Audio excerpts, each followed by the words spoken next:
કપડવંજના કુંભારિયા ટીમ્બા પ્રાથમિક શાળા બહાર પશુ બાંધી રાખતા શૈક્ષણિક કાર્યમાં વિક્ષેપ. પશુપાલકની આડોડાઈથી શિક્ષકો સહિત બાળકો અટવાતા બહાર બેસવાની ફરજ પડી, જેથી વાલીઓ અને ગ્રામજનોએ હોબાળો મચાવ્યો. પ્રાપ્ત વિગતો અનુસાર કુંભારિયા ટીમ્બા પ્રાથમિક શાળા બહાર એક પશુપાલકે પોતાના પશુઓ કોઈપણ કારણોસર શાળાની બહાર બાંધી રાખતા શિક્ષકો અને બાળકો વિચલિત થઈ ગયા હતા. બનાવને પગલે ગ્રામજનોએ હોબાળો મચાવ્યો હતો. આ બનાવને પગલે પોલીસને જાણ કરાતા પોલીસ ઘટના સ્થળે દોડી આવી હતી અને શાળા બહાર બાંધેલા પશુઓ છોડાવ્યા હતા અને શૈક્ષણિક કાર્ય રાબેતા મુજબ શરૂ થયું હતું. વધુમાં આચાર્ય તેમજ સરપંચે જણાવ્યું હતું કે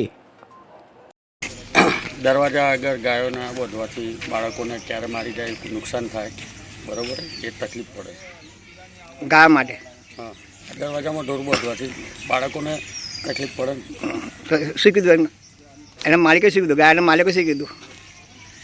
એટલે ગામના સરપંચશ્રીએ એમને બોલાવ્યા, બરાબર. હા, તો એ આવવાની જગ્યાએ અમને કહ્યું કે તમારા બાપાનું શું કહેવું, બધું બોલ્યા, બરાબર. સરપંચ તમારે શું કહેવું છે?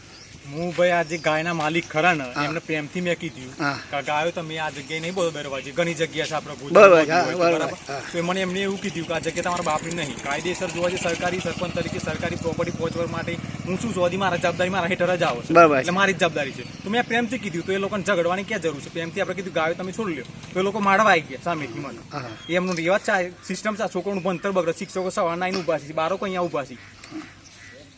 કપડવંજથી હરીશ જોશી સાથે જોતા રહો સત્ય વિચાર ન્યૂઝ.